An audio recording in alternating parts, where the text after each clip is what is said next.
جب کوئی چوری کرنے لگتا ہے، دیوار پھلانگتا ہے، اس کا دل دھڑکتا ہے، یہ اللہ تعالیٰ کی طرف سے وارننگ ہوتی ہے تو غلط کام کرنے جا رہے ہیں۔ جب کوئی ڈاکہ مارنے لگتا ہے، ناکہ لگا کسی کو روکتا ہے تو اس کا دل ڈرتا ہے کہ تو جرم کر رہا ہے۔ جب بدکاری کو کرنے لگتا ہے تو اس کا دل ڈولتا ہے کہ تم غلط کام کرنے جا رہے ہیں۔ جب کوئی کسی کو قتل کرنے لگتا ہے تو جب وہ مقتول پہ حملہ آور ہوتا ہے تو دل ڈولتا ہے کہ تم غلط کر رہے ہو۔ حتیٰ کہ دیوار رکھتے ہوئے ہمسائے کے 2 انچ بھی دبانے لگے تو دل ڈولتا ہے کہ تم غلط کر رہے ہو۔ یہ جو تیز تیز دل دھڑکنے لگتا ہے گناہ کرتے ہوئے، تو یہ اللہ کی طرف سے اسے بتایا جا رہا ہوتا ہے کہ تم غلط کر رہے ہو۔ حضور سے پوچھا گیا کہ ایمان کیا ہے؟ فرمایا جب نیکی تجھے خوش کر دے اور گناہ تجھے دکھی کر دے فانت مومن، تو تو مومن ہے۔ تو کسی کو پوچھنے کی بجائے اپنے اندر سے فتویٰ لیا جاتا ہے، اندر ہی بتاتا ہے کہ اچھائی کیا ہے، اندر ہی بتاتا ہے کہ برائی کیا ہے۔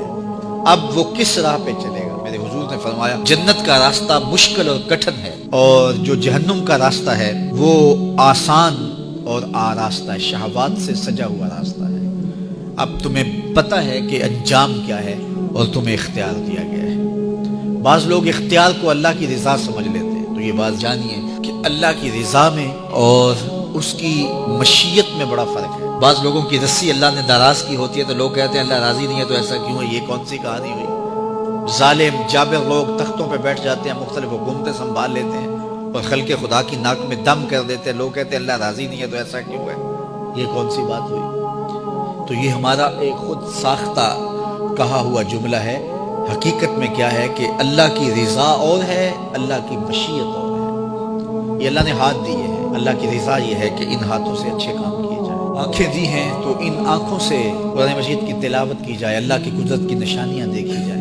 لیکن آنکھوں کو شہوات سے بھر دیا جائے، ان ہاتھوں کو ظلم سے بھر دیا جائے تو اللہ روکتا نہیں ہے۔ ایسا نہیں ہے کہ بندہ گالی دینے لگے تو زبان ٹیڑھی ہو جائے، ایسا نہیں ہے کہ بری نظر سے آنکھوں کی بینائی کمزور ہو جائے، ایسا نہیں ہے تھپڑ مارنے لگے تو ہاتھ رک جائے، ایسا نہیں ہے کہ وہ مے خانے کی جانب چلنے لگے تو پاؤں کی انگلیاں ٹیڑھی ہو جائیں، چلا نہ جائے، ایسا نہیں ہے۔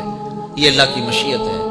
اس نے قدموں میں طاقت رکھ دی، جدھر جانا چاہے جائے، اس نے اختیار بھی دیا ہے، لیکن یہ اس کا دیا گیا اختیار ہے، یہ اس کی مشیت ہے۔ لیکن اس کی رضا یہ ہے کہ یہ قدم اٹھے تو مسجد کی جانب جائیں، یہ قدم اٹھے تو دکھیے کی مدد کے لیے جائیں، رزق حلال کمانے نکلیں، یہ زبان بولے تو قرآن کی تلاوت کرے، یہ لب کھلیں تو احادیث رسول کے نغمے ہوں، خیر خواہی کے کلمات ہوں، مخلوق خدا کی بہتری کی بات ہو۔ لیکن اگر کوئی گالی گلوچ دینے لگ جائے تو اس سے اللہ کی رضا نہیں۔ اللہ نے اعضاء بنا دیے اور اللہ نے انسان کو خیر و شر کی تمیز دے دی، اچھائی اور برائی کا پتہ دے دیا، اب اس کی مرضی ہے کہ وہ کدھر نکلتا ہے۔